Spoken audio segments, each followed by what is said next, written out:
Hello, welcome to the latest in our Royal Institute of Philosophy London lecture series on the theme of expanding horizons. We've been aware of the fact that philosophy in the English-speaking world, which for a long time had a reputation for rather narrow horizons, has in fact been broadening its scope. It's been broadening the sources it draws on, the other disciplines and traditions that it engages with, and that's something we're both celebrating and promoting in this series. Today we've got an excellent speaker to fit in with that series, Lewis Gordon. He's Professor of Philosophy and Head of Department in the Philosophy at the University of Connecticut. He works in a large number of areas of philosophy, including Africana philosophy, existentialism, phenomenology, social, political thought, post-colonial thought, and on the work of thinkers like W.E.B. Du Bois and Frantz Fanon. And his most recent books are Freedom, Justice and Decolonisation and Fear of Black Consciousness. We're going to hear Lewis's talk. For those of you who are unfamiliar or here for the first time, after the talk we're going to have a discussion, and in that discussion I like to draw on questions that you feed in. How many of those I put to Lewis depends on how many you put to me. So if you'd like to ask a question, simply write it into the chat function of YouTube or Facebook, and please make sure it fits into one box. And also, just before hitting send, try and make sure the question is as clear as possible so we can understand what you mean. It's a bit difficult in this context. Sometimes we get questions and we're not quite sure what they mean, so just take that little bit of extra time to frame it so that we can answer it rather than a different question which we think you mean. So we'll have that all soon, but first we're going to hear the talk itself, which has the title Decolonising Philosophy. Okay, so hello, Winnikisuk. For those of you who are wondering what that means, that's Wampanoag for hello or good day. That's the language of the Wampanoag people, the people who were greeted by the pilgrims. They greeted the pilgrims well. Unfortunately, that greeting wasn't reciprocated. Additionally, I will say Dia Duit, which is, many of you know, is Irish. I'm also of Irish ancestry. Vanakam, Tamil. I'm of Tamil ancestry. And Shalom, Assalamu Alaikum, Hotep, and of course, again, hello. I will examine in this talk what it means for philosophy to be colonized and the challenges involved in decolonizing it in philosophical and political terms. Now, many of you are familiar with philosophy, are familiar with an enduring allegory, and that is the allegory offered from Plato's Republic. Plato, broad shoulders, even though his historical name was Aristocles.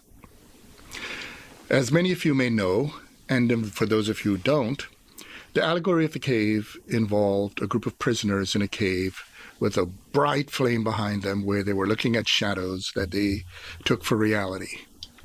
One of them escaped his shackles, went out of the cave, after adjusting to the light, realized that below was just shadows and above were the actual representations of reality, and eventually this led to the question of the forms.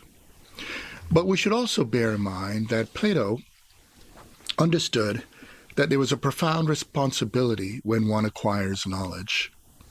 Thus, this figure returned to the cave and tried to persuade his fellow women, men, and perhaps there were other gender designations in those times, to come out of the cave. And as you could imagine, this was a difficult battle to wage. Now, among philosophers today, Alain Badiou points out that this back and forth, this effort to get people out of the cave is what he calls politics. But for now, what I would just say is that we have an enduring image in philosophy, and that is what it is to be imprisoned in ignorance or misinformation or, crucially today, disinformation, and the importance of being freed or liberated from that. Now, interestingly enough, this is an insight also in phenomenology. And if you're wondering what phenomenology is, it's the study of conscious phenomena after we have let go of some of our prejudicial attachments. And many miss the point, many critics of phenomenology, particularly the Husserlian brand, that his movement to what is called a transcendental ego is a movement to the form or the structure of our relationship to the world. So in effect, then, this relationship in which you're conscious of something, whether it's phenomena or thinking about reality, that is also a form of movement that's similar to that movement from the cave. Now, although I began right now with ancient Greek philosophy, we should bear in mind that one of the misinformation, or rather, and perhaps disinformation about philosophy, is that it began among ancient Greeks. And people even use the word Greek miracle. What's problematic about that is straightforwardly that it's false. For instance, when I teach my classes, I often offer this quotation.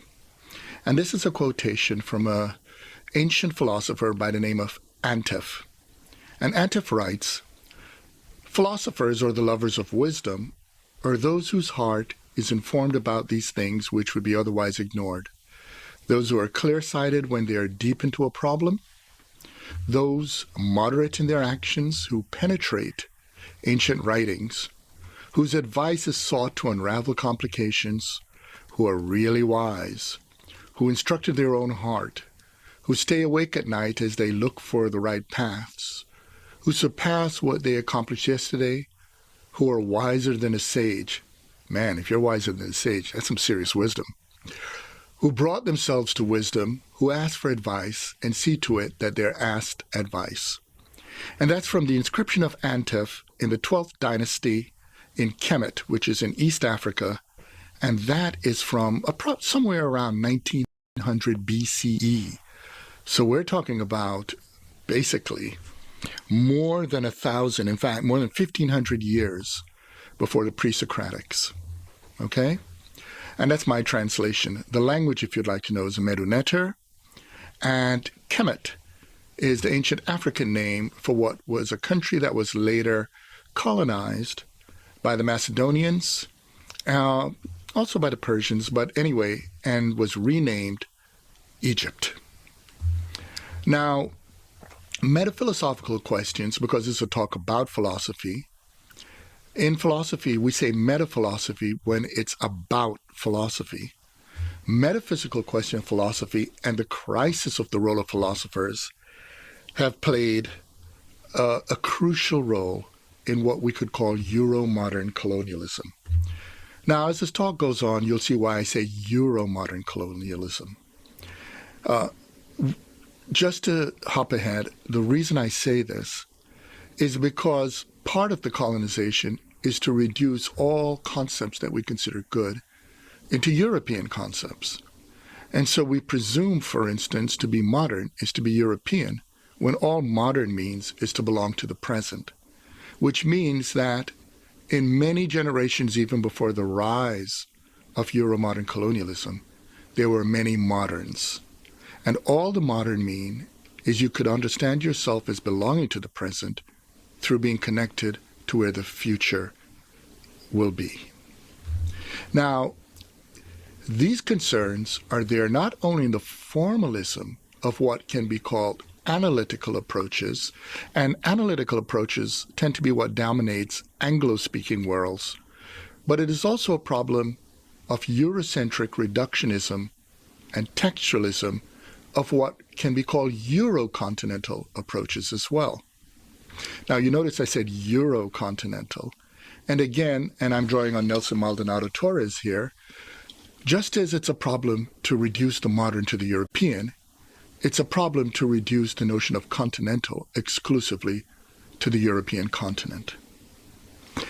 Anyway, both point to a problem of philosophical practices that are cultural effects of the normative centering of thought as embodied in, basically, whiteness as intrinsically reasonable, and it's often spoken of as ideal. But the same arguments pertaining to value neutrality, in other words, when people talk about neutral ideal theory, those same values mirror the notion of race neutrality and racism, where the default neutral term turns out to be white.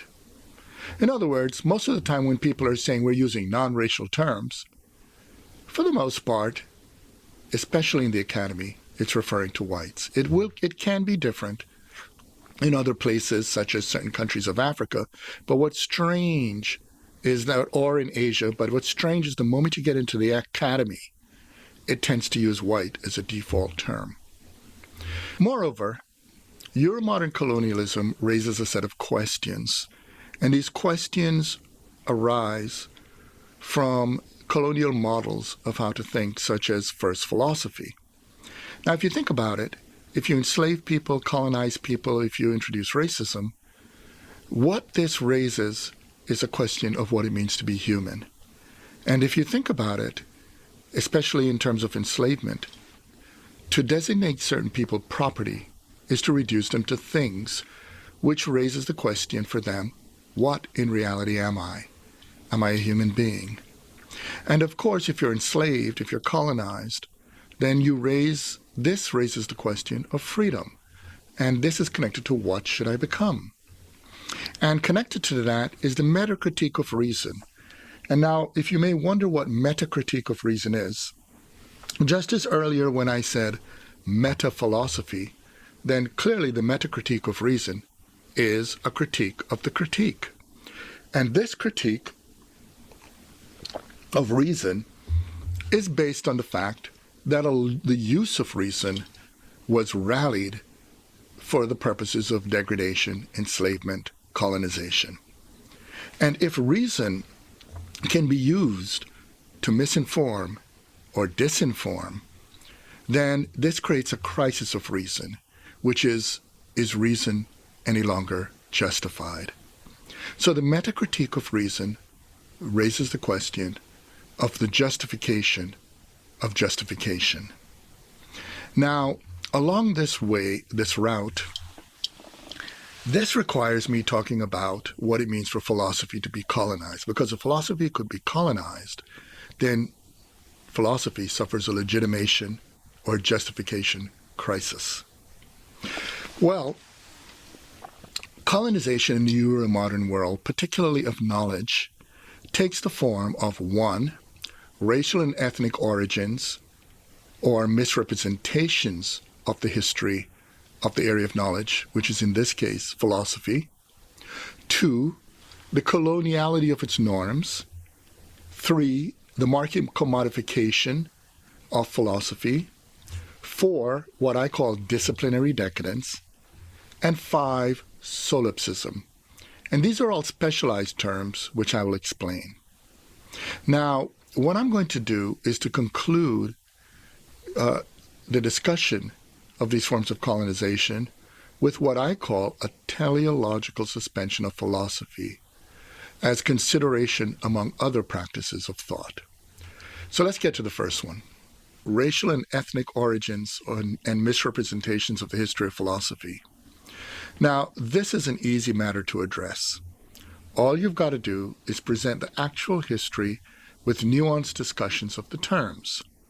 For instance, you may notice earlier I referred to Antef and a writing of his that was at least about 1,500 years before the pre-Socratics.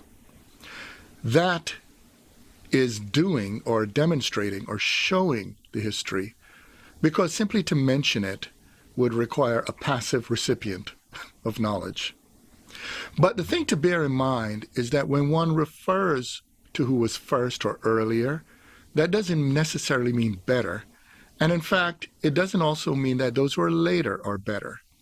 It simply means to establish a fact, and on that basis, continue the discussion of those ideas. Now, the work that's offered by those historians of philosophy or philosophical historians, they also offer a critique of what many practitioners of philosophy think the history of philosophy must be. And this is connected to an element of colonialism. Because you see, if you were simply to use the material forces of, warfare, such as what we're seeing happening in the European continent right now with Russia attacking their Ukraine, or if you think of what's happened in West Asia in terms of the attack, what's going on with the Saudis in Yemen, and there's so many other examples we could think of in varieties of countries across the globe. The thing about it is that physical or material warfare for colonization, that is not sustainable. It is far more efficient to get the people to believe the things that are false. And in those beliefs, they police themselves, they ultimately develop a system of their own colonization. Now, a critique in the context of philosophy connects to what could be called the Hegelian Paradigm, named after the German philosopher G.W. Hegel. And that paradigm was based on the idea that the birth of thinking, so to speak, was in the East, and of course the Northern East, and its movement matures in the Northern West. Now, this aligns the history of the species and thought as a movement from south to north. Almost pretty much all the evidence shows that if you're looking for early thought, you look from south moving northward. Now, there are additional elements to consider. For example, the erasure of what today we call women in the formation of ancient art and thought. And because this is a short talk, I won't get into all the details here, but paleoarchaeology has revealed, for instance, that a lot of the paintings from the ancient world, up to 75% of the paintings, were done by women. And similarly, the society to which I referred, Kemet, the scientists, philosophers, they were communities of women. It's not that they were exclusively communities of women, because there were men philosophers. I mentioned Antef, for instance. But the point here is that that kind of colonization has a gendered as well as racial ethnic element. So we go to the second, the coloniality of its norms, and that one is more key to philosophy, because that requires the distinction between colonization and coloniality. The latter, coloniality, are the ongoing practices and norms by which the former, colonization, is rationalized. I talk about these issues in my book, Freedom, Justice, and Decolonization, but the short version of this is as follows. First, there is the unfortunate prevailing norm of treating philosophizing as an agonal or battling to the point of it sometimes being confused with high school debate. And so you could think about this, right? It has the structure, for instance, of treating philosophizing like war. You attack an opponent's argument, you defend your argument, that kind of a thing. And what happens with this is that there is, in the end, the winners. Now, the problem with this argument is that it's possible to win battles and be wrong. It's possible to beat up someone and be wrong. Simply winning a battle is not the same thing as being right. Okay? Now, what happens with that approach is that a lot of wasted time is spent, or rather was spent, and continues to be spent in philosophy to bad arguments and forms of argumentation that steer us away from reality. Now, of course, it's not the case that the fighting model is never necessary. For instance, the core of the fighting model is the law of non-contradiction. But it is, unfortunately, something that underwrites much of hegemonic professional philosophical practice in the 20th century and into now the third decade of the 21st. And what that is that, you see, even if you can point out a contradiction, there is a lot one can learn from understanding that not all contradictions are the same. And these are insights that go on within analytical philosophy and other forms of philosophy as well. My former colleague J.C. Beals, for instance, in his work on paraconsistency, in other words, looking through what you could look at beyond consistency, is an example of this approach. Another thing to bear in mind is that if you take away the agonal or fighting approach, you can have the demonstration approach. And the demonstration approach is where you try to make something evidential. and you make evidence evidential through communicating, through the social practice of philosophy. And this requires accountability through which we can see what we fail to see, hear what we fail to hear, understand what we fail to understand. So implicit in this is the social disclosure of ideas. And this is much different from fighting with others. It is actually more like the spirit of what we see in not only ancient philosophies, but many contemporary communities of reasoning. In fact, in Jamaica, a community emerged called Rastafari, in which the participants sit down and they reason with each other. And the idea is to go through a kind of exchange that will bring us closer to truth. You'll see it among Ethiopian philosophers in their concept of hatata, and you could see it also in East Asian philosophy, in analytics, and many other forms. Then we get to C. Now, the second one requires a different conception of language. If we're going to argue about the communal, social, and communicative practices through which we reveal reality, one, we must then reject the model of human beings as internally closed but seeking to reach outside. And this is a model that's dominated a lot of Euro-modern philosophy since Descartes, Hobbes, people like those. And it's the idea that you treat a human being as a kind of, almost like an armor, and you're trying to get beyond the armor. If we understand language as something that's not a thing, like a vessel, we understand that it's disclosed and we're already out there. And this requires addressing the creative capacity of human reality as communicative, as also productive of meaning. Now, this last point about meaning is connected to the one I made about the public as philosophically significant, and that was implicit in Plato's allegory of the cave, right? He came back down to the public, right? The philosopher. Since public in this sense is not about the popular, but about what is not hidden. What, as we know in, for instance, the Greek language, is aletheia, which is that which is disclosed. In the longer version of what I'm talking about right now, you could link such concepts to notions of truth. And in the English language, truth comes from teveth, which means also about that in which you can put your faith. In Latin, verification. In Greek, aletheia. And in ancient Kemet, or Egyptian, we have mae.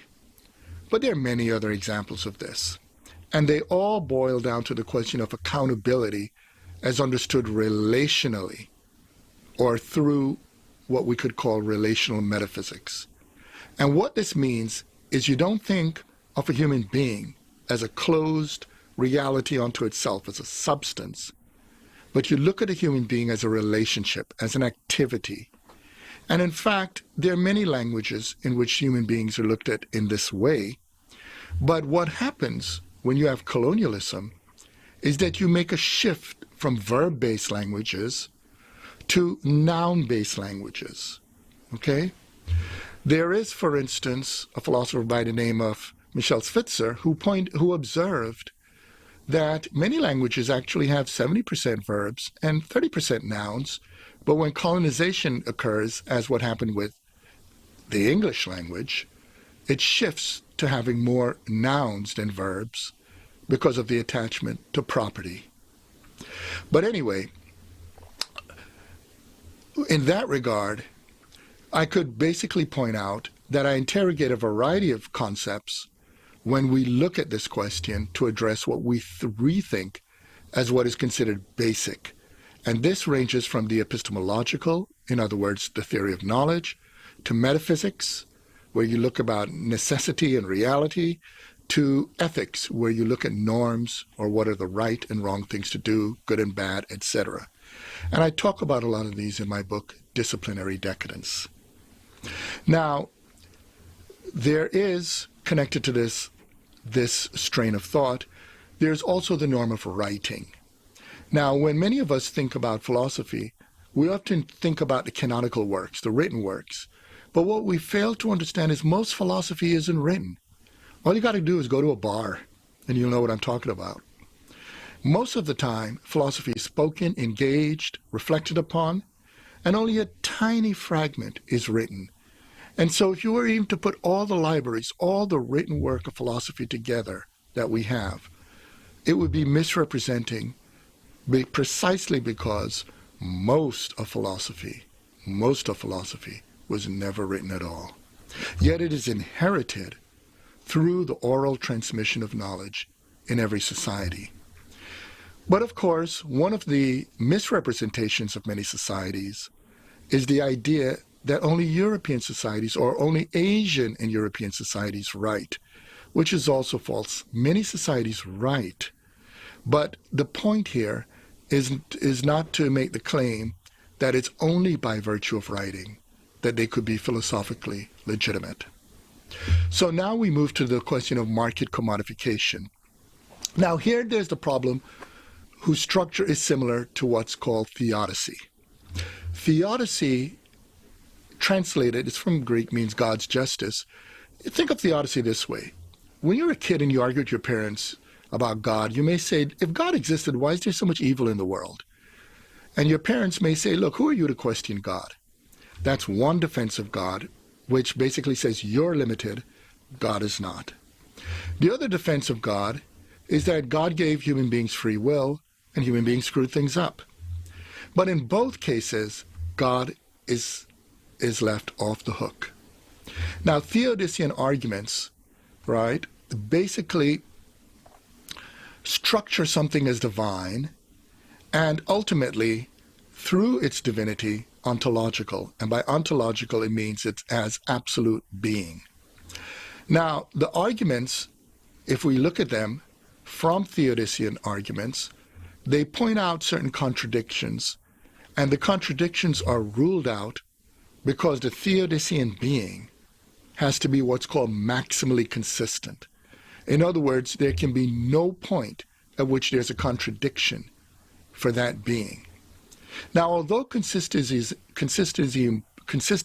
important for humanity, maximal consistency militates against freedom and possibility.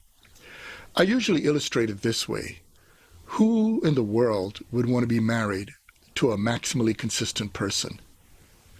There's a point where if that person is maximally consistent, that the partner may say, you know, you're so consistent that you're unreasonable. And this already gives you a clue that reasonability and consistency, maximum consistency that is, are not identical. If we bring it to the market, the deification of the market treats the market as maximally consistent, which means anything that contradicts the market must be gobbled up by it or placed outside of it. The market commodification of knowledge, then, includes that of philosophy. It does so through the logic of that becomes not examining what poses a question to or of the market, but instead the market of that logic and mode of questioning.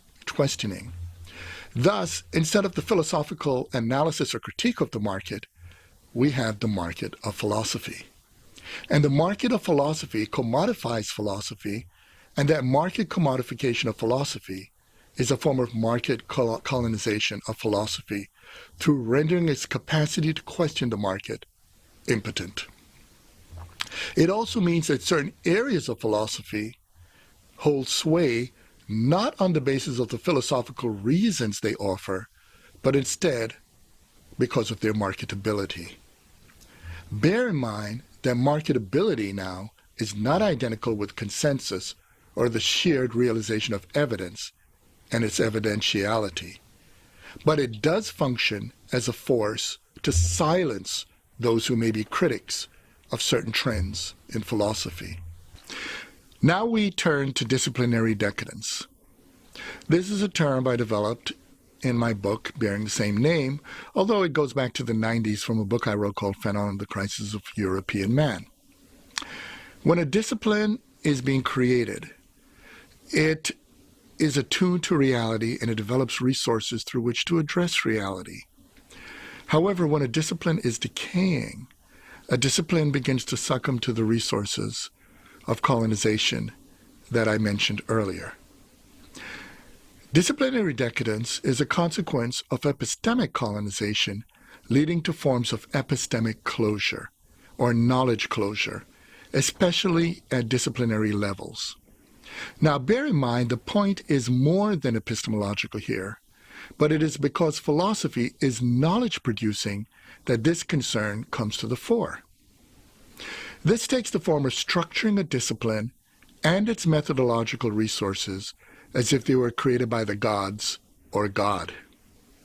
The result is methodological fetishism at the price of reality. Some of you may be familiar with this. There are people in some fields who may, when an author has written a study, simply look at the method without asking whether the results are true or false. Transcending disciplinary decadence requires what I call a teleological suspension of disciplinarity. It requires being willing to go beyond one's discipline in a communicative practice attuned to reality. And this may mean being in conversation with other disciplines, but bear in mind it's not the same as interdisciplinarity. Because interdisciplinarity, each discipline may treat itself as whole or complete, and they could thus be like ships passing in the night. Transdisciplinarity requires communicating with the discipline and drawing upon resources that require a form of humility regarding the resources one's discipline has. So this means disciplines learning from each other, and they may even go beyond each other and develop new disciplines. Now, this is in fact what many of those who produce revolutionary contributions to philosophy historically did.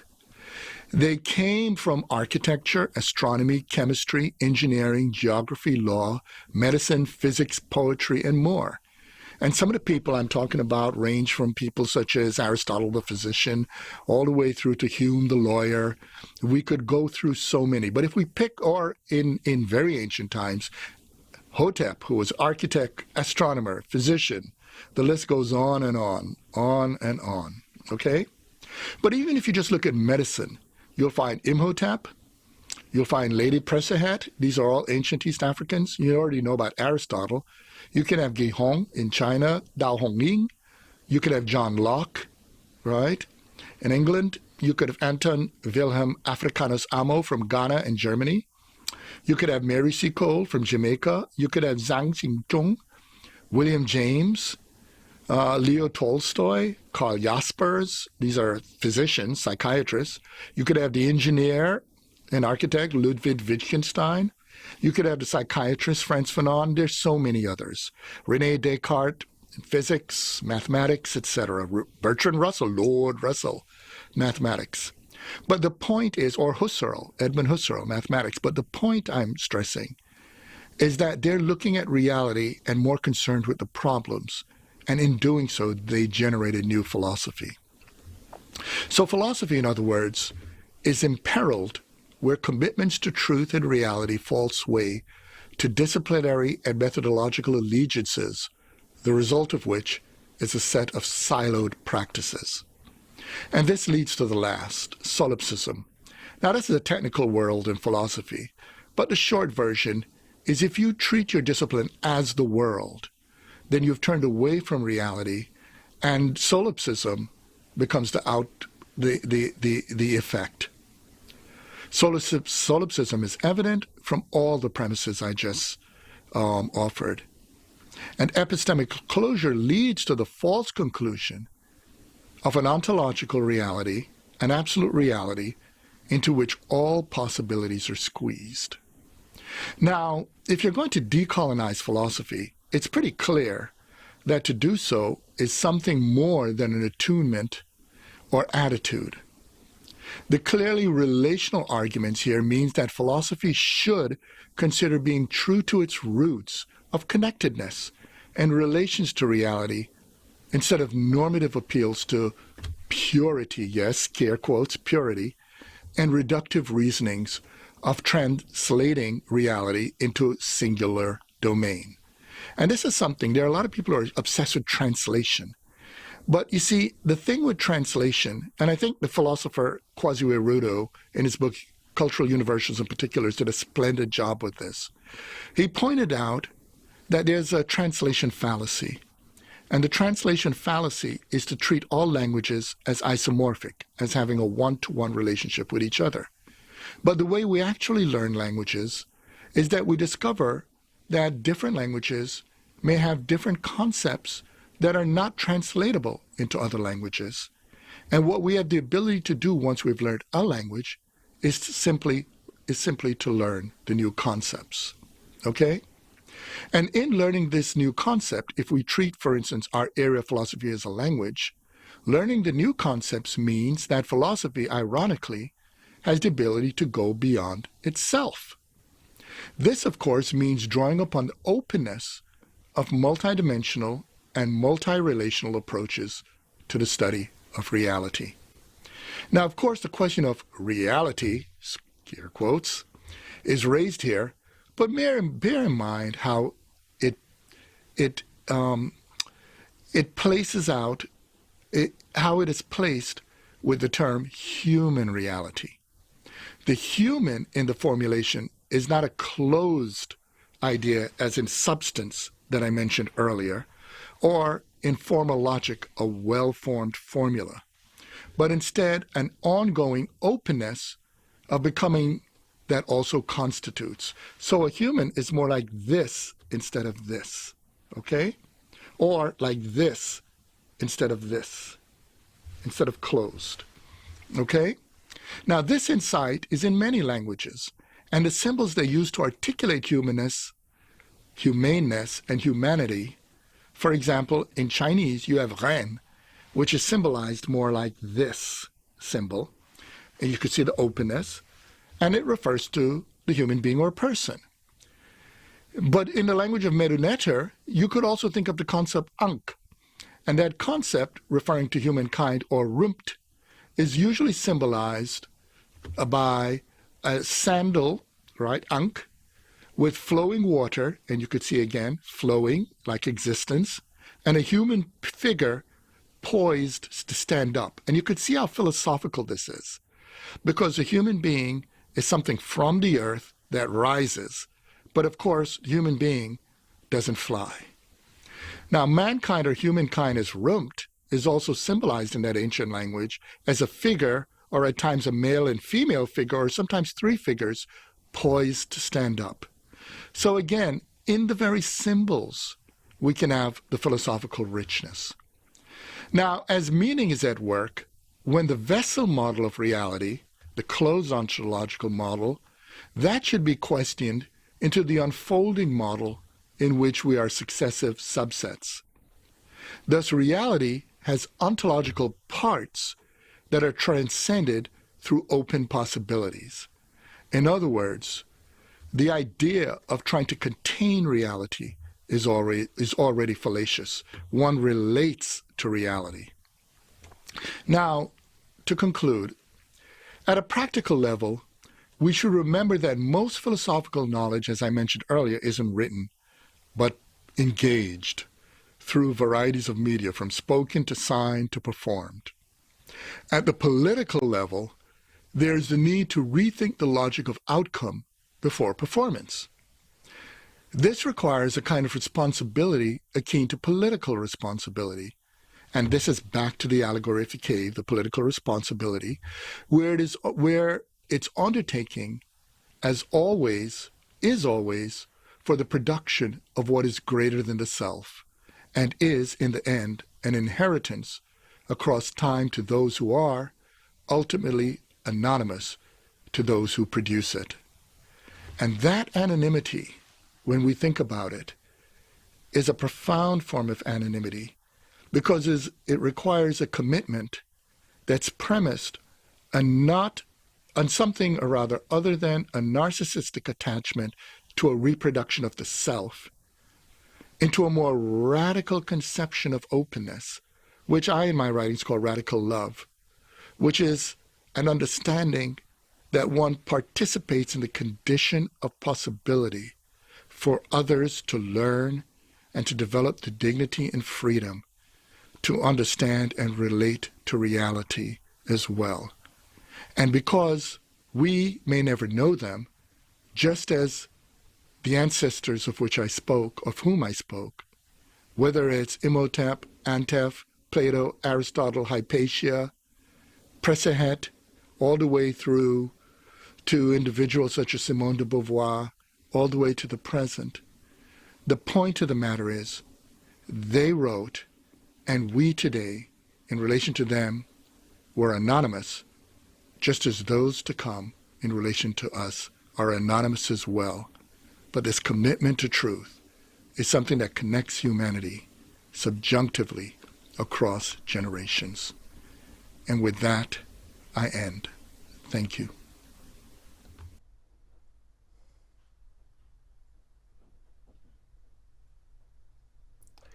Thanks very much, Lewis. That's really, really interesting. Lots to talk about there. I mean, a lot of what you've referred to, you said yourself, got into much more detail in books. So I think there's quite a lot just to simply get a little bit more detail on, as well as perhaps answering any questions we may have.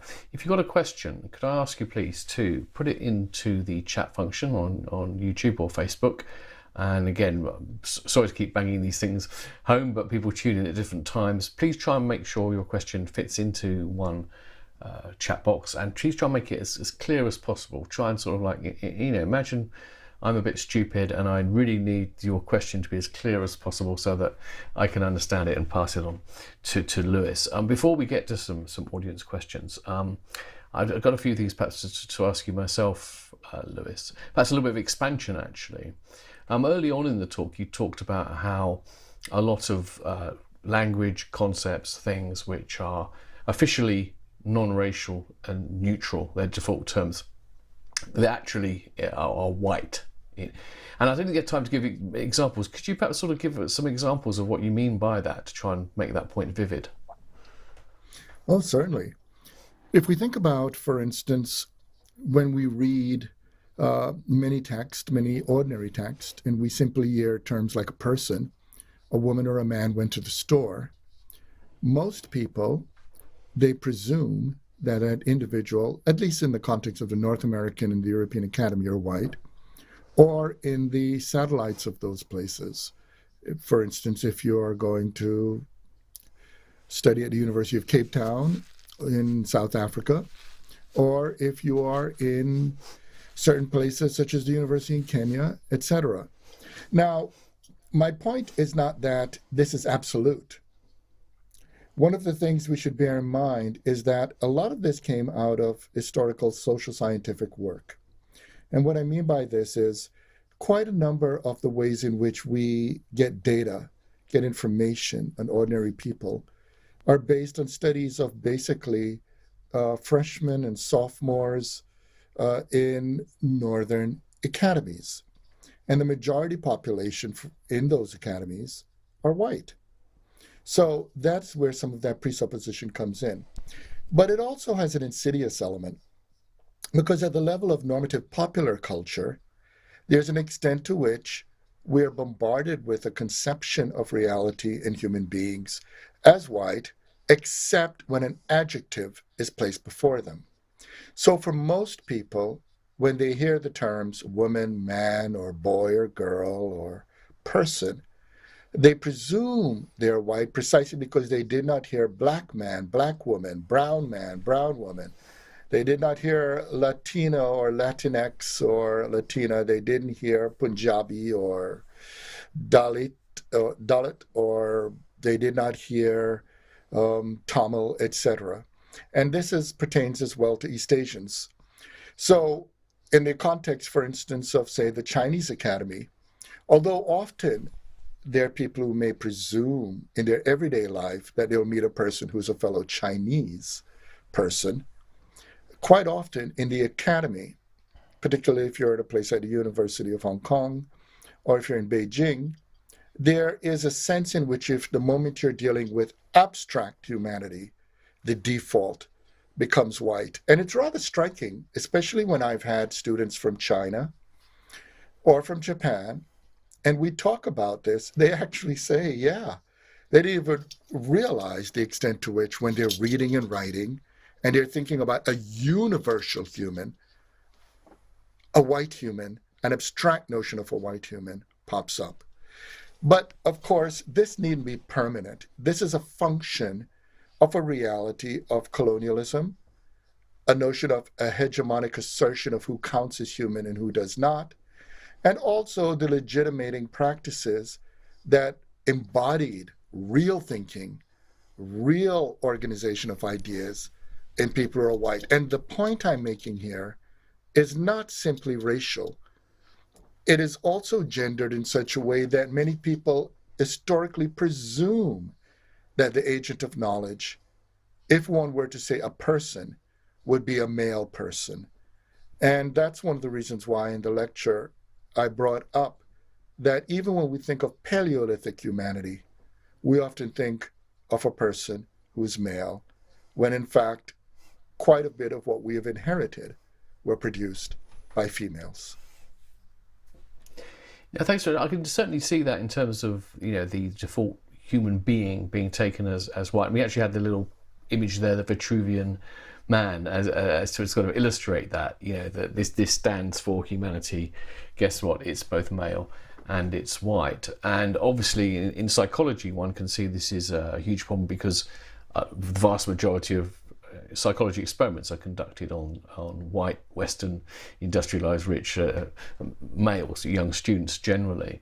But I mean, by the way, I'm not entirely sure how I'm putting some questions here, whether or not I kind of, as it were, believe in their force or not. But I'm aware the questions might be asked.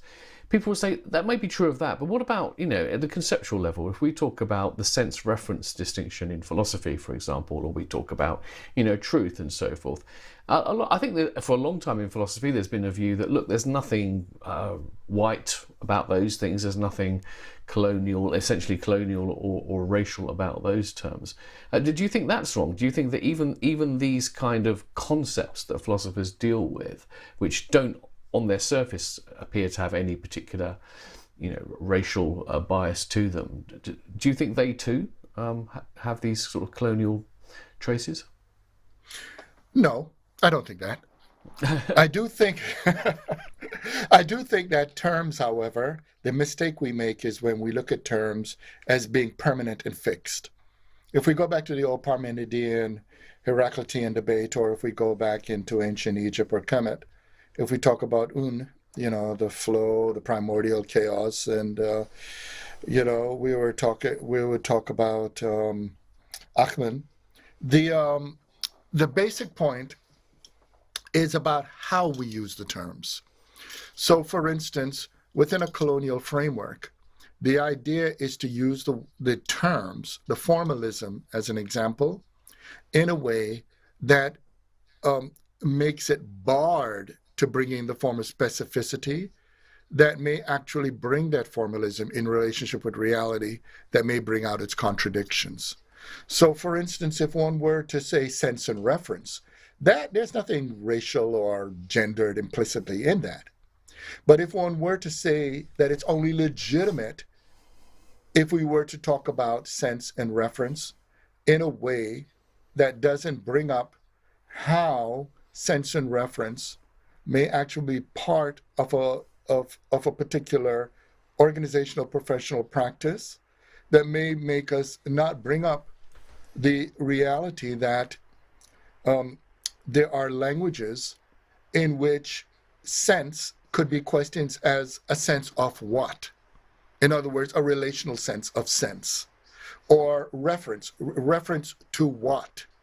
And if we make it in such a way that we in advance make it illegitimate to point out the specificity of to what, then we could be in a situation that those who control the conditions that facilitate them able to live in an abstract relation to reality could be those who are more centered in discussion.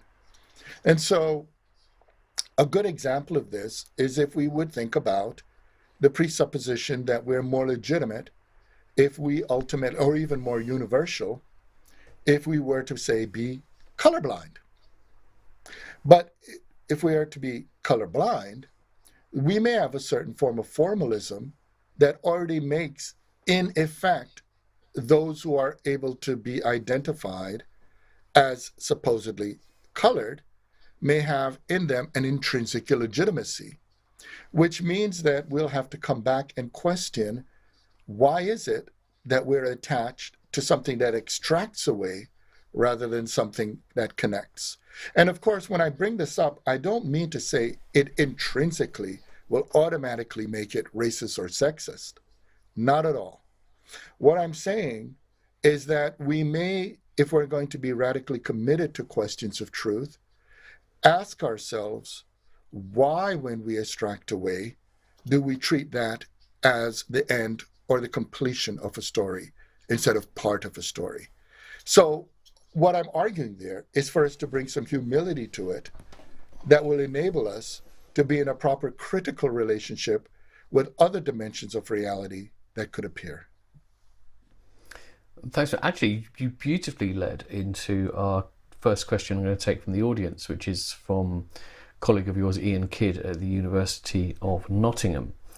Ian says, it's so great to hear he's here. So Ian says, thank you. And he says, the theme of your talk seems to be a failure of humility among many practitioners of philosophers. So I just really, as you just sort of mentioned it, that term yourself in that question, how central is that to your thinking? It is extraordinarily essential to my thinking. And as you can see, I'm proud to use the word essential. Yes, I just had to do that philosophical joke. But the thing about it is, there is a danger that all philosophers face. And the danger that all philosophers face is that, when you say you do philosophy, people think you're smart. It's one of these things where, and if you think about it, if you were to raise a child constantly with designating to the child, you are smart, although your intent may be to make that child confident, you could create a real obnoxious individual. One of the things we have to understand that may be very different, and it's something I argue for in a lot of my writings, is that, and one of the reasons why I also quoted Antef was not only to demonstrate an ancient source. What I like about that Antef quote is that Antef is also acknowledging the philosopher as a student. In fact, all philosophers, ultimately, we're trying to learn. And in the process, when we try to learn, if we're an arrogant philosopher, we imagine we don't need others with whom to learn. But if we were to let go of that arrogance and understand that we're part of communities of learning, and we enjoy what it means to learn together, that means then that humility would enable us to be connected in such a way that enables knowledge to grow. So yes, absolutely. Humility is important to my thought. But I should add that I'm also critical of false humility. False humility fetishizes humility for the sake of just simply manipulating the outcome. Genuine humility is an acknowledgement that there's always more to learn. And this is one of the reasons why, even though some people may look at some philosophers as stodgy, like, say, Edmund Husserl, who poses for pictures like this, he was constantly reminding all of us that every time he sat down to philosophize, he was at a beginning. He was starting over. And this is where we realize it's not so much that no philosophical matter is settled. The humility is something a little different. The humility is connected to something that I always say to my students. I always say something that really bugs my students out. I always say, nobody has read a philosophical text. And they always looked at me shocked. What do you mean? And I said, actually, no important text anybody has read. Everybody is reading the text. They is reading the ongoing, and we know this every time. It doesn't matter how much you have read a great novel, a great philosophical text, you come back to it and you're like, oh my God, why didn't I see that? And the reason is, of course, it's because you see the organization of life and experiences are such that you are now in a relationship with it that brings additional information that enables you to see what you failed to see before. And this understanding that it is an ongoing activity a constant returning that has with it growth, because seeing something you failed to see before is growth. And a society that has the humility to understand that it's an ongoing working together for us to have the kind of growth that we can call epistemic growth, that is part of the humility that is not false humility. It is the actual commitment to continued growth through being able to put our ego to the side so the relationships can develop through which reality and our relationship to it, our ongoing attunement to it, can grow. Yeah, we were saying about false humility is so true, isn't it? In fact, it makes it difficult to talk about, because I think often people who talk about humility the most actually often the least humble, but then we want to talk about it because we want to advocate it. And the thing about, you remind me also of something Jonathan Ray said in a talk many, many decades ago now about becoming a philosopher, that in a way one shouldn't even say one is a philosopher. One is always trying to become a philosopher. It's a process. I did want to just put this question up actually from David Crispin, because it relates to something you were saying. And thank you for saying this, David, because he says, I never read or write philosophy and I didn't finish school, but I'm able to meet philosophy so often in my life. Why? And he says, sorry, I'm extremely dyslexic, plus English is not my first language. And I think that I'm glad that question has been asked, because I think you did sort of touch on this issue that we shouldn't confine philosophy certainly to written text. It's something that is in life.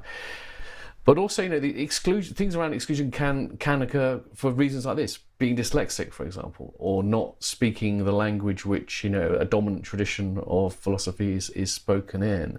What can you say about what it is that makes David able to nonetheless confront philosophy despite his the limitations in his dyslexia and limitations in his education? Well, first, thank you so much for asking that question. Crispin, right? And did you say it's David Crispin? David, I think it's David, with David with a W. So David, I know it's David or David. I can't pronounce it. So. Okay, David Crispin. Well, Crispin. Well, first, full disclosure, I'm dyslexic too. In addition to that, I have eye convergency insufficiency syndrome, multiple epilepsies. It's funny when I read, it's amazing how many philosophers have a lot of these conditions, all the way back to Socrates through to Wittgenstein. Just, if we think of novelists like Dostoevsky, we think of artists like Prince. There's a whole discussion right now. And I could bring up issues about why I'm technically have multiple disabilities. But the thing about it is I always make a distinction between a disability and an inability. And ironically, I've found that a lot of my so-called, that's the language of it, disabilities, have paradoxically also been strengths. Because at the same time, most people have no idea of how difficult it is for me to read anything. And also how difficult it is for me to write anything. Sometimes, because I could play piano and drums and other instruments, I actually feel words in the typewriter. Because if I were to look at them, it won't work. So, but this is the whole point. You see, if we go even back to the question when we were talking earlier about humility or even calling oneself a philosopher. For the first decade of my career, I didn't call myself a philosopher at all. In fact, I took the position that calling myself any of those things would get in the way of actual thinking. And it was very funny. I remember having a conversation with Calvin Schrag about this. Calvin Schrag is a very famous philosopher from Purdue University. And when he was in grad school, he was about to choose a dissertation advisor, and he went to the DGS, the Director of Graduate Studies, and the director asked him, with whom you want to study? And Cal said, with Paul Tillich. And the DGS said, Tillich? He's not a philosopher, he's a thinker. Boy, could you imagine when philosophers stopped thinking? Well, I, in a similar spirit, had taken the position that too many philosophers weren't actually thinking. And I wanted to learn more about reality, so I said I would try to do radical theory. And by that, what I mean is I'm not going to presuppose what my discipline is. I'm just going to look at the problems. And what changed things for me was I was giving a lecture around the year 2000 in Cambridge, Massachusetts, and a good friend, his name is Charlie Shepard, drove up from Albany, New York, to the lecture. And he said, Louis, you never call yourself a philosopher. And you're very careful not to do this. But he said, now, by this point, I had several monographs and anthologies and lots of articles written. And he said, I've read a lot of them, and I wouldn't say they're not philosophy, he said. He said, a lot of it is new philosophy. They're new concepts being developed. They're not only philosophical ones, but they definitely include philosophical ones. And at that moment, it struck me that he was right. And I began to say, you know what? I'll say I'm also a philosopher. And for me, saying I'm also a philosopher was not to say there's something wrong with philosophy or something wrong with the other things I do. When there are people who read my writings in anthropology, psychology, in sociology, in physics, in education, in politics, in religion, in dance, in musicology, I don't see anything wrong with that, because when I see them use those ideas, it means they're actually reading. You notice I used the present participle, reading the work. And that compels me to learn from them what they're taking from the work, because I see my published work as actually not completed work, but as a form of expression of my limitation. And by that, what I mean is, it's the point at which I'm not learning from researching by myself and simply presenting at meetings and with others. It's a point at which those who can take the ideas on their own could be this source of inspiration for continued learning. And in fact, one of my proudest moments was one time when somebody who was unaware that I was the person who developed the theory of disciplinary decadence had written in a forum that I was participating in that, I should look into the concept of disciplinary decadence. My ideas, I could learn something from that. And somebody politely said, he developed a concept. And I said, no, this is great. This is great, because it means that the person is thinking more about the concept than the author. And perhaps this person could bring something innovative to it. So if we come back to this question, of course, if we come back to dyslexia, in a way, dyslexia functions as an interesting metaphor and allegory for a lot of what I was saying about language. Because you see, the more rigid, limited view of language looks for isomorphism, a one-to-one relationship with word and world, sentence and concept and thought, etc. But there are these moments in which because we arrange words differently, we have to think differently, we have to organize things differently. There are times in which that disorientation can enable us to communicate in different ways and use different resources of imagination. And I do think that not only my dyslexia and perhaps David's dyslexia, but so many other people, whether they are people in various other aspects of life, whether, we know that Steve Jobs had dyslexia. We know that there are all kinds of great musicians. It's pretty clear to me that someone like Mozart may have been in this category. But I don't also want to get to the overvalorization, where we begin to talk about people who are what society calls geniuses. Because, you see, they're so well known. We don't know about the people who may not get any recognition and are struggling in the world and doing their best. You see? And in my case, I have 5 kinds of epilepsy. There are about 39 kinds of epilepsy. But I have also one of the kinds of epilepsies that have been associated with people, let's just say, of high intellectual achievement. And what it is we're high functioning even though we're not there. But at the same time, there are these moments in which there's something healthy about giving you a reason to question yourself now and then and say you have to give an account. And if we go back to that earlier humility part, one of the things about people with multiple conditions like dyslexia or epilepsy, etc., is that we constantly have to account for ourselves. And part of the humility I'm arguing for in philosophy as a discipline, I actually think it's healthy for philosophy to account for itself, to have to be able to explain itself, even in forums where we're not with what's called professional philosophers. I actually think we learn a lot from there because we now have to be off of our comfort zone and work out ways to communicate ideas more clearly. And I find it also similar when I work in different languages. I had put myself in an uncomfortable situation more than a decade ago, about going on 20 years ago, by committing myself to learn to write an article or a book chapter in a different language every year. And there was one year I would write 3 articles in those languages, and whether it's French or German or Spanish, or but the thing is, I found I had to think differently. I could not think in those languages the way I'm thinking in English. And the part I remember, I was so scared when I first submitted my work there because I expected it to be trashed. I expected it to be, especially with French, how dare you do this to this language? But to my surprise, the referee reports and the editorial reports had no more recommendations for me to fix what I was writing than what I normally get in English. And as you could imagine, for me as a person who's dyslexic, writing in English is already something I struggle with.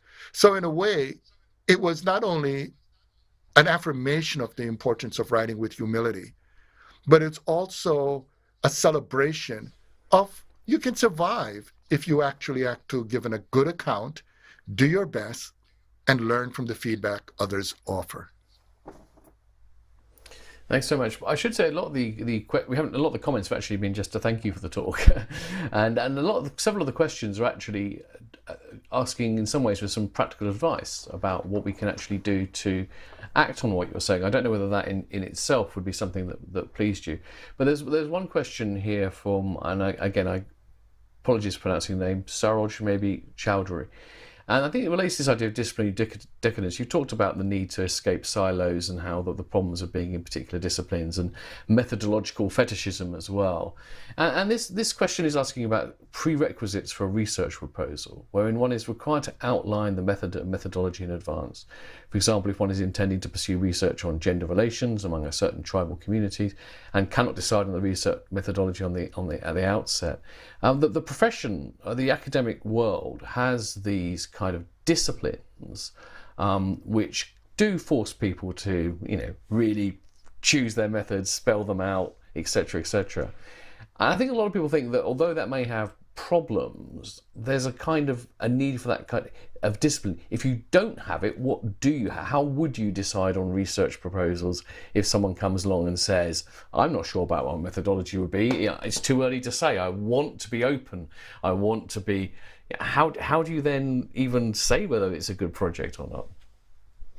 Sure. Well, thank you so much, Chaudhuri, that's the last name, Saroj, for that wonderful question. There are several things. First, let me point out at the point at which decadence occurs, okay? The disciplinary decadence argument basically reminds us that disciplines are created by human beings, and they're animated by human limitation, which means that they're usually expressions given a particular context and the development of methodological resources that can be used for that context until it reaches its limitation, okay? So within a particular framework, there's a form of rigor in methods. Now, the point at which they become decadent is when we forget that they were human created, and we lie to ourselves when they reach those limits. And often we do that by retroactively treating our discipline as if it is methodologically and conceptually complete. Now, in everyday language, we have encountered this, for instance, when, say, you've entered a conversation to deal with a problem, and you encounter an historian, and the historian would either say, well, that's not historical, okay? And usually the people who are disciplinarily decadent always announce their discipline, but then at the same time, they try to squeeze everything into their discipline. So it's an historian who criticizes, say, a sociologist for not being historical, a sociologist who criticizes a literary scholar for not being sociological, a biologist who criticizes them for not being biological, a physicist who criticizes them for not being physical. um, premised upon physics. And we could go all the way through the psychologist who looks at the psychological phenomena and criticizes them for not being psychological. And of course, the philosopher who criticizes all of them for not being philosophical. However, if one takes the position that you're in a human practice and that there are limitations, then one is alert to the point at which one is actually trying to squeeze reality into the discipline instead of attune the discipline to reality. So if we come to the very practical level of research proposals, first, there's the context. Usually, what one has to look at as a research proposal, or if one is in a discipline, that the project and the discipline function basically as what I call keys. And what a key is that which opens a door. But of course, if you think in a structuralist way, the key opens a door that is actually another key. And you have a succession of keys that bring intelligibility to what you're doing. And so if we come to the question of a specific disciplinary moment, okay, a method can be proposed as not, in philosophical terms, ontological. And by that, what I mean is the method is tentative. The method could be, what one could say in one's proposal is that these are the received methodological practices of this discipline. However, the move from method to methodology requires actually being able to assess critically whether the method works. But we do not know that in advance unless we actually, in our practice, are willing to be open to methodological failures. Now, this has happened in many cases. This happens in the transition, for instance, from Aristotelian physics to Newtonian physics, from Newtonian physics to Einstein physics, right? We're dealing with the theory of relativity, etc. And it's also what happens when we go from there into quantum mechanics. Because as we know, what we begin to discover is that reality at a macro level is very different from reality at a micro infinitesimal level. And at that level, there may be different laws.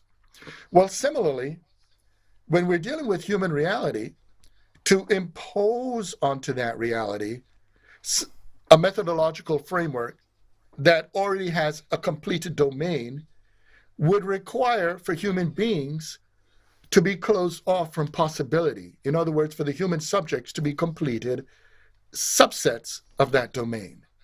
Now, that is a fallacy. The tricky part then is, and I think a great example of this was Frantz Fanon.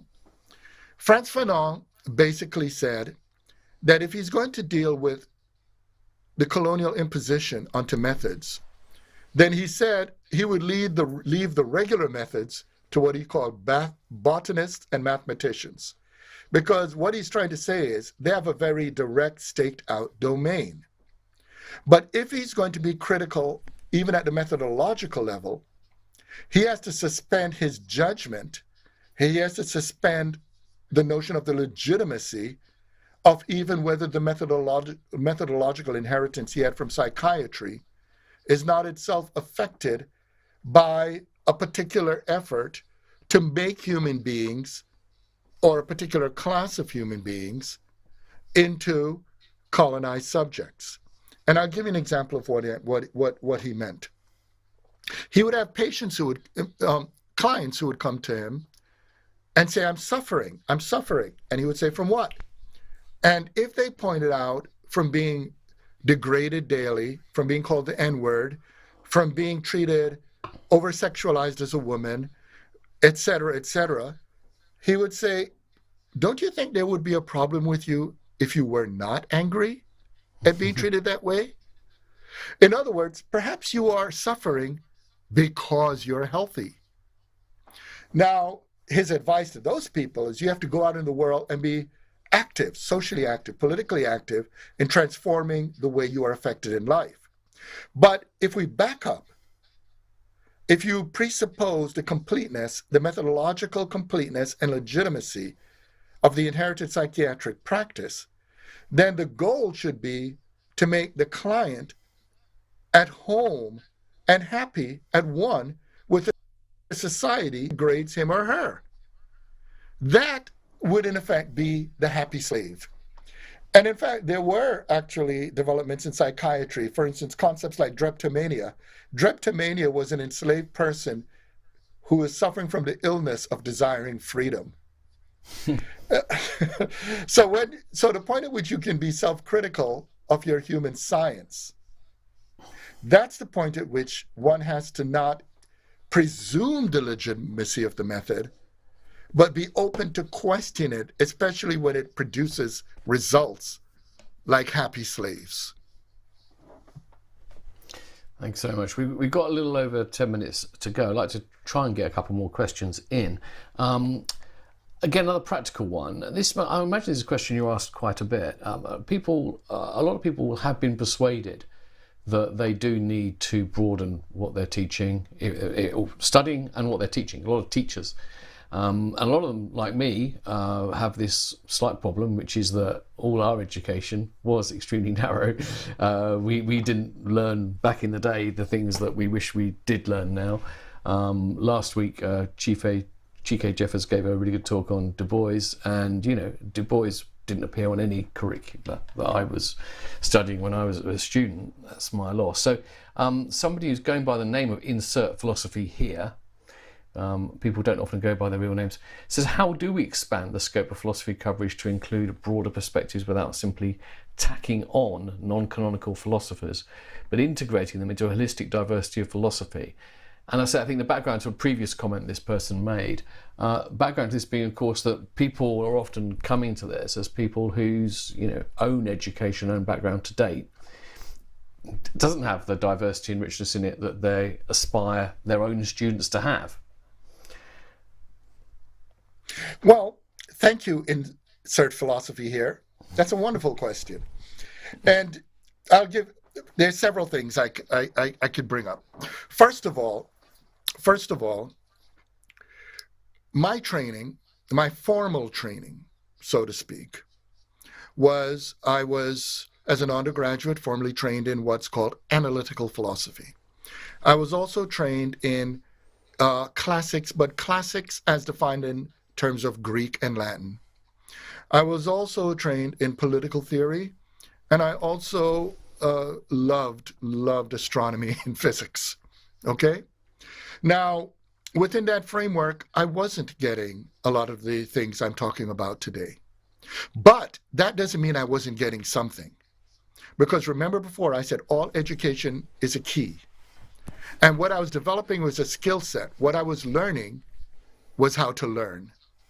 So when I went to become a graduate, when I went to graduate school, and I didn't go to graduate school right away. In my case, I actually was playing music as a jazz musician, and I was working in the New York public school system. And I had created a school called the Second Chance Program. And it was a school for young people nobody wanted to teach. And they were so difficult to teach that I was told that if 10% of them were able to complete secondary school, it would be a successful program. And we managed to get 85% of them to complete and go on with their lives in very constructive ways. And the question was, when you do that, you have to do a study. And the study, I realized, could not answer properly the question of human potential. Because you see, why that program worked was because the students were addressed as human beings, and there was an environment of faith in their ability to learn. And I'm talking about secondary school young people who were reading things like Hannah Arendt's The Human Condition, took up fencing, did all kinds of creative, beautiful stuff.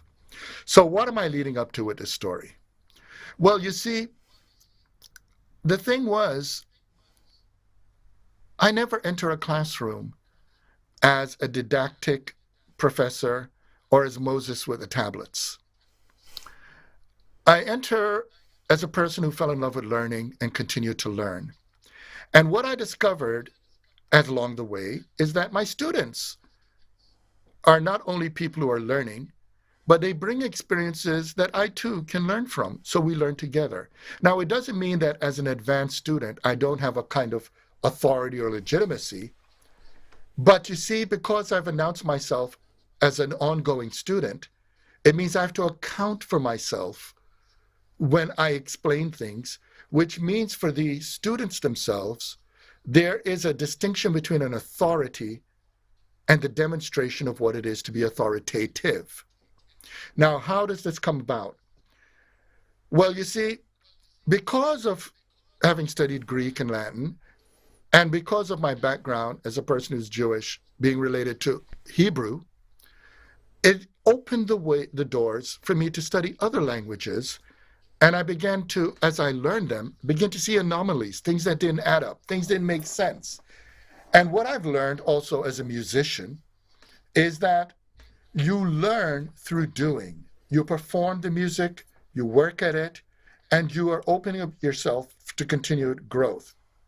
So one of the things that's important here is that everybody who have even been trained narrowly is like somebody who has developed a language that enables her, him, or them to learn other languages. And if they're committed to that ongoing learning, then if we bring back something, and you brought up Chica Jeffers, he brought up, my guess is he probably brought up Du Boisian double consciousness.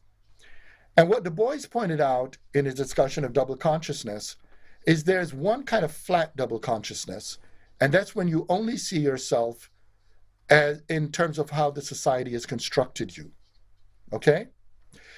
But there's another kind of double consciousness, which Jane Anna Gordon elaborates, called potentiated double consciousness, which is where if you can see yourself as not limited, as not a problem, but instead as a human being facing problems and having to address them, then you raise the question of a society that constructs people into problem.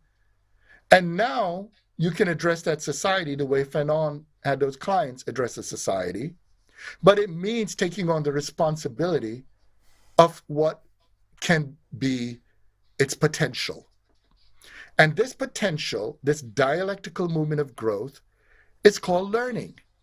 So the thing that why research is important, why every teacher should continue to learn, why every teacher should continue to study, is because that increases our relationship to reality and our skill sets. I didn't overnight know the kind of things I'm talking about today, but it's because I was constantly encountering the contradictions that it made me ask, maybe there's more to learn. Maybe what I'm dealing with are false universals. And the moment I particularize either Europe, Western, etc., that brings upon me the responsibility to learn beyond Europe, beyond Western, etc. And of course, I'm not going to learn everything. But what I do learn along the way enables me to have a richer relationship with others.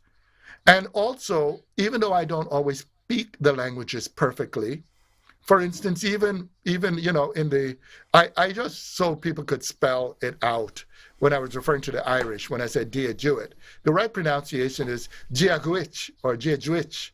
But again, native speakers may do it differently, but the point is we are setting up the conditions of a form of generosity and commitment of co-learning. And so what I would say is the argument here is not to throw the cannon out, the baby out with the bathwater. The lesson to be learned here is to begin to interrogate more critically what could be the ongoing contributions of all humankind for us to continue learning. And that's urgently so. And I don't only mean it about authors. There's a concept I have called Theodicy of the text, where we forget that books are written by human beings. And what we need to do is to understand if they're written by people, then we can critically engage them to continue learning. But it's also at disciplinary levels. We shouldn't be afraid to delve into quantum mechanics. We shouldn't be afraid to learn from developments in genetics. We shouldn't be afraid to learn also from the complexities of how people work in languages that may even have different conceptions of predicates than in our language. In other words, first and foremost, light that, get that spark, develop that love of learning, and understand that what this is about, because ultimately our humanity, from the first human being who scratched out that symbol to us today, we're all connected, because ultimately that is the disclosure of a world we call human reality. And in that world, that's a world by virtue of which, through our ability to communicate, we ultimately all belong, and through which we can all grow. Thanks very much. Perhaps I'll just throw a very brief question, brief response, if you could. Jonathan Webber, a philosopher from down the River Severn in Wales, Cardiff. Do you think that decolonising philosophy requires abandoning the idea that it should be a single collective pursuit of truth? Should we be thinking sort of a plurality of philosophies? Thank you very much for that, Jonathan. And how are you doing, Jonathan? Also, because of work with Sartre and many others. The short answer is, I don't think we should worry about pluralism. It'll be great if there are philosophies. Of course, the moment we get into metaphilosophy, which is part of what this talk was about, we tend to raise the question of whether there is a philosophy of the philosophies. But we should bear in mind that it is possible for philosophies to meet. Too often we have meetings where philosophers meet, but philosophies don't. But if philosophies meet the way disciplines can meet, then they could transcend themselves and actually develop better relationships with reality.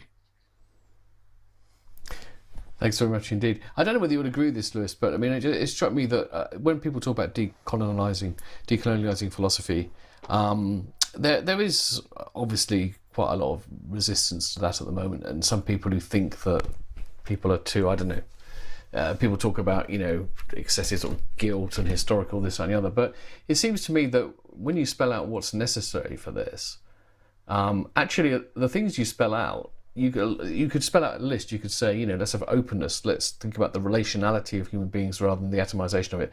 Let's think about philosophy as something which is performed as well as written. Let's think about transdisciplinarity. Let's avoid methodological fetishism. These are all good things, and actually, if we pursue these, we would have a decolonialized philosophy. But they're all, you don't have to even mention the word decolonial to see that these are good things, right? Correct. Correct. In Right. fact, one of a big subtext of a lot of what I was saying is that unfortunately, there are certain turns that philosophers have taken that are actually antipathetic to philosophy. I'm actually making a call for philosophy to be true to its spirit, which requires itself developing the kind of humility to say that it is not the final answer in reality, and that its willingness to learn means that it may be willing to transcend itself. But of course, it may mean that you discover that that is a new philosophy or something philosophically actually far more inclusive, and that would be great. But one thing I should also mention is that decolonizing is also, one problem with it is that it's a negative turn, right? It's something that is actually saying there's something wrong to be fixed. But there's also a decolonizing for. If it stays simply in a negative dialectic of what it's against, then it could collapse into its own fetishism because it can be reactionary. We need also to think about the question of what decolonizing is for. And this is what Catherine Walsh and others have mentioned. And this is what's behind the spirit of actually not having to say the word actually decolonial at that point.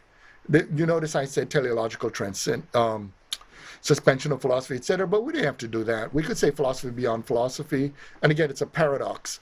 The main point at the end of the day is that we need now to start thinking through what certain thinkers have characterized as the right organization of the kind of attunement and virtues that would be important conditions for us to move forward with thought, particularly thought that's aware of institutions of power, political realities, etc., rather than collapse all thought into a siloed and almost reactionary protective model. And that, of course, always carries risk, but at the same time, among the virtues that we can bring to our endeavors is the virtue of courage. Thank you very much indeed. I think it's been a wonderful talk for the theme of our series, certainly expanding horizons. And I think those last comments show how this is very much a positive project, not just a negative one. Thanks everyone for coming. There are other talks in this series, a few more to come, and others that you can watch on our YouTube channel. I think we have a slide with some of the names of them on there. And actually, I was going to say, Chico Jeffers last week, if you didn't catch that one, which is all about culture and value in Du Bois's The Gift of Black Folk, really interesting thought. I thoroughly recommend that, but of course I recommend them all. And there were two more, and we do like these are on there to watch at your leisure, which is great. But we like having a live audience, like we've had this evening one where we've had lots of questions and discussions. Sorry we couldn't get them all in. So please do come to the next two as they are live. Roger Ames next week. I would, like you, will discover what the zoetology in the title is, a new name for an old way of thinking. Roger's one of the most leading scholars of Chinese philosophy in the world. And we're ending with Jonathan Ganeri talking about Fernando Pessoa, the poet as philosopher. But for this evening, thank you very much for everyone turning up. But thanks most of all, of course, to Lewis Gordon. Fascinating talk and a very good discussion. Thank you. Thank you all. And to all of you, be safe, healthy, and do find joy. It'll remind you of your humanity.